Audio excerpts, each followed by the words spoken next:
guys, welcome back. Thanks for stopping by. I appreciate it. So on Friday we worked on the PVC underground again for the dock lifts. So there was 7 on the right, and then there was another 5 right here, I believe, catching up to the concrete guys and the rebar guys and the framing guys. So we went ahead and did all that we could on Friday, which pretty much took us right to the end of the day, which was perfect.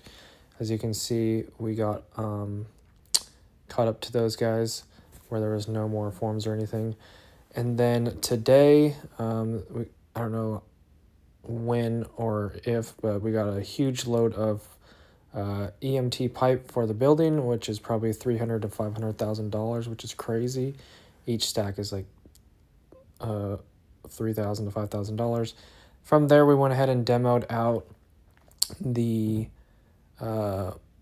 PVC pipes going into the junction boxes, which were going to probably be for receptacles, which got destroyed. So we went ahead and took a bunch of those out. Then from there, we went ahead and got a game plan for some rigid 1-inch EMT going through the roof.